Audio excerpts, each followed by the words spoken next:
Have you ever been introduced to someone, shaken their hand, and by the time the conversation moved one sentence forward, their name was already completely gone? You heard it. You heard it. But it simply did not stick. Most people assume it means they have a bad memory. But psychology says forgetting a name immediately has almost nothing to do with memory.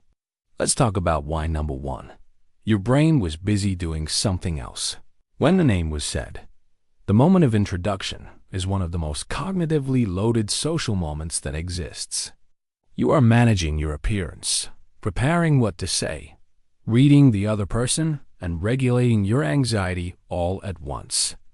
The name arrives right in the middle of all that processing. And something has to get dropped. Almost every time, it is the name. Number two, the name was never encoded properly in the first place. For information to stick, it needs attention, repetition, and meaning attached to it. A name spoken once in a high stimulation moment gets almost no encoding depth. Forgetting it is not a failure of memory. It is a failure of the conditions that memory requires to actually work. Number three, names carry no inherent meaning to the brain. Your brain remembers what it can connect to something it already knows. But a name like James or Sarah arrives as a sound with no context and no emotional weight. It is just a label.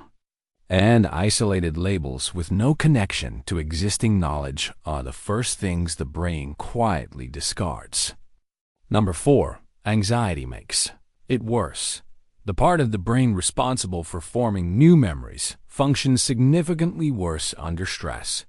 So the more nervous you are about making a good impression, the less capacity your brain has to retain the name of the person you are trying to impress. The pressure to remember actively prevents the remembering. Number five, you were focused on being liked rather than learning who they are. In the moment of introduction, the brain is oriented toward managing perception. How do I come across? Am I making the right impression? All of that self-monitoring pulls attention away from the one piece of information that would make the interaction easier. The name got lost because the focus was facing the wrong direction. So you are not forgetful and you are not rude.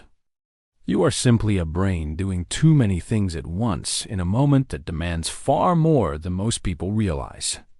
The fix is not a better memory. It is 1 second of genuine presence, actually listening rather than performing. The name sticks when the person in front of you becomes more interesting than the impression you are trying to make. Understanding the small but revealing mechanics of how your mind works in everyday moments is what draws you here. This channel always finds something worth paying attention to.